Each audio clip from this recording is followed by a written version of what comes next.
ಭಾರತದ ದಾಳಿಯಿಂದ ನಮ್ಮನ್ನ ಬಚಾವ್ ಮಾಡಿ ಎಂದು ಅಮೆರಿಕಾಗೆ ಪಾಕಿಸ್ತಾನ ಮನವಿ ಮಾಡಿದೆ.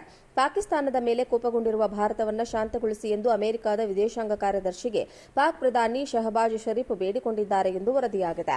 ಮತ್ತೊಂದೆಡೆ ಟೆನ್ಷನ್ ವಾತಾವರಣವನ್ನು ತಗ್ಗಿಸಲು ಭಾರತದೊಂದಿಗೆ ಕೆಲಸ ಮಾಡಿ ಹಾಗೂ ದಕ್ಷಿಣ ಏಷ್ಯಾದಲ್ಲಿ ಶಾಂತಿ ಭದ್ರತೆಯನ್ನು ಕಾಪಾಡಿಕೊಳ್ಳಿ ಎಂದು ಪಾಕಿಸ್ತಾನ ಅಮೆರಿಕಾಗೆ ಮನವಿ ಇಟ್ಟಿದೆ. ಇದರ ನಡುವೆ ಗಡಿಯಲ್ಲಿ ಯುದ್ಧದ ಕಾರ್ಮೋಡ ಮತ್ತಷ್ಟು ದಟ್ಟವಾಗಿದೆ. ಇಂದು ಬೆಳಗ್ಗೆ ಭಾರತೀಯ ಸೇನೆ ಗಡಿಯಲ್ಲಿ ಬ್ಯಾಟಲ್ ಟ್ಯಾಂಕರ್ಗಳು ಮತ್ತು ಫಿರಂಗಿಗಳನ್ನು ನಿಯೋಜನೆ ಮಾಡಿದೆ. ಅಷ್ಟೇ ಅಲ್ಲದೆ ಭಾರತದಿಂದ ಪಶ್ಚಿಮ ಗಡಿಯಲ್ಲಿ ಜಾಮರ್ ಅಳವಡಿಕೆ ಮಾಡಲಾಗಿದೆ. ಪಾಕಿಸ್ತಾನದ ಯುದ್ಧ ವಿಮಾನಗಳಿಗೆ ನ್ಯಾವಿಗೇಷನ್ ಸಿಗದಂತೆ ಜಾಮರ್ ಅಳವಡಿಕೆ ಮಾಡಲಾಗಿದೆ.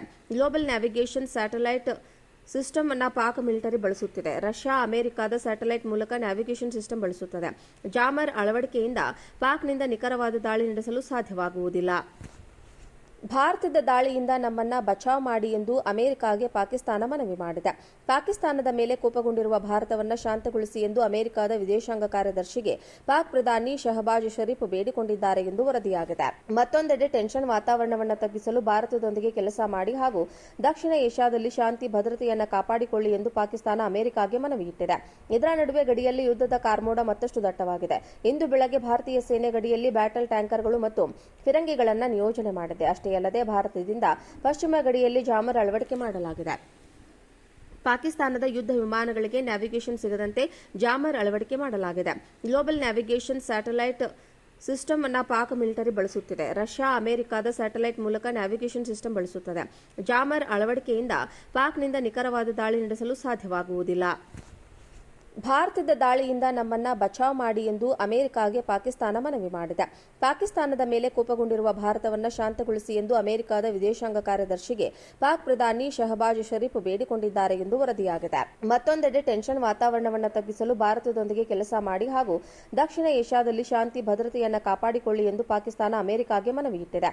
ಇದರ ನಡುವೆ ಗಡಿಯಲ್ಲಿ ಯುದ್ಧದ ಕಾರ್ಮೋಡ ಮತ್ತಷ್ಟು ದಟ್ಟವಾಗಿದೆ. ಇಂದು ಬೆಳಗ್ಗೆ ಭಾರತೀಯ ಸೇನೆ ಗಡಿಯಲ್ಲಿ ಬ್ಯಾಟಲ್ ಟ್ಯಾಂಕರ್ಗಳು ಮತ್ತು ಫಿರಂಗಿಗಳನ್ನು ನಿಯೋಜನೆ ಮಾಡಿದೆ. ಅಷ್ಟೇ ಅಲ್ಲದೆ ಭಾರತದಿಂದ ಪಶ್ಚಿಮ ಗಡಿಯಲ್ಲಿ ಜಾಮರ್ ಅಳವಡಿಕೆ ಮಾಡಲಾಗಿದೆ.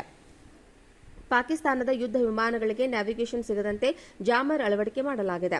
ಗ್ಲೋಬಲ್ ನ್ಯಾವಿಗೇಷನ್ ಸ್ಯಾಟಲೈಟ್ ಸಿಸ್ಟಮ್ ಅನ್ನು ಪಾಕ್ ಮಿಲಿಟರಿ ಬಳಸುತ್ತಿದೆ. ರಷ್ಯಾ ಅಮೆರಿಕದ ಸ್ಯಾಟಲೈಟ್ ಮೂಲಕ ನ್ಯಾವಿಗೇಷನ್ ಸಿಸ್ಟಮ್ ಬಳಸುತ್ತದೆ.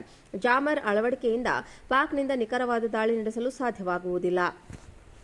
ಭಾರತದ ದಾಳಿಯಿಂದ ನಮ್ಮನ್ನ ಬಚಾವ್ ಮಾಡಿ ಎಂದು ಅಮೆರಿಕಾಗೆ ಪಾಕಿಸ್ತಾನ ಮನವಿ ಮಾಡಿದೆ. ಪಾಕಿಸ್ತಾನದ ಮೇಲೆ ಕೋಪಗೊಂಡಿರುವ ಭಾರತವನ್ನು ಶಾಂತಗೊಳಿಸಿ ಎಂದು ಅಮೆರಿಕದ ವಿದೇಶಾಂಗ ಕಾರ್ಯದರ್ಶಿಗೆ ಪಾಕ್ ಪ್ರಧಾನಿ ಶಹಬಾಜ್ ಶರೀಫ್ ಬೇಡಿಕೊಂಡಿದ್ದಾರೆ ಎಂದು ವರದಿಯಾಗಿದೆ. ಮತ್ತೊಂದೆಡೆ ಟೆನ್ಷನ್ ವಾತಾವರಣವನ್ನು ತಗ್ಗಿಸಲು ಭಾರತದೊಂದಿಗೆ ಕೆಲಸ ಮಾಡಿ ಹಾಗೂ ದಕ್ಷಿಣ ಏಷ್ಯಾದಲ್ಲಿ ಶಾಂತಿ ಭದ್ರತೆಯನ್ನು ಕಾಪಾಡಿಕೊಳ್ಳಿ ಎಂದು ಪಾಕಿಸ್ತಾನ ಅಮೆರಿಕಾಗೆ ಮನವಿ ಇಟ್ಟಿದೆ. ಇದರ ನಡುವೆ ಗಡಿಯಲ್ಲಿ ಯುದ್ಧದ ಕಾರ್ಮೋಡ ಮತ್ತಷ್ಟು ದಟ್ಟವಾಗಿದೆ. ಇಂದು ಬೆಳಗ್ಗೆ ಭಾರತೀಯ ಸೇನೆ ಗಡಿಯಲ್ಲಿ ಬ್ಯಾಟಲ್ ಟ್ಯಾಂಕರ್ಗಳು ಮತ್ತು ಫಿರಂಗಿಗಳನ್ನು ನಿಯೋಜನೆ ಮಾಡಿದೆ. ಅಷ್ಟೇ ಅಲ್ಲದೆ ಭಾರತದಿಂದ ಪಶ್ಚಿಮ ಗಡಿಯಲ್ಲಿ ಜಾಮರ್ ಅಳವಡಿಕೆ ಮಾಡಲಾಗಿದೆ. ಪಾಕಿಸ್ತಾನದ ಯುದ್ಧ ವಿಮಾನಗಳಿಗೆ ನ್ಯಾವಿಗೇಷನ್ ಸಿಗದಂತೆ ಜಾಮರ್ ಅಳವಡಿಕೆ ಮಾಡಲಾಗಿದೆ. ಗ್ಲೋಬಲ್ ನ್ಯಾವಿಗೇಷನ್ ಸ್ಯಾಟಲೈಟ್ ಸಿಸ್ಟಮ್ ಅನ್ನು ಪಾಕ್ ಮಿಲಿಟರಿ ಬಳಸುತ್ತಿದೆ. ರಷ್ಯಾ ಅಮೆರಿಕದ ಸ್ಯಾಟಲೈಟ್ ಮೂಲಕ ನ್ಯಾವಿಗೇಷನ್ ಸಿಸ್ಟಮ್ ಬಳಸುತ್ತದೆ. ಜಾಮರ್ ಅಳವಡಿಕೆಯಿಂದ ಪಾಕ್ನಿಂದ ನಿಖರವಾದ ದಾಳಿ ನಡೆಸಲು ಸಾಧ್ಯವಾಗುವುದಿಲ್ಲ.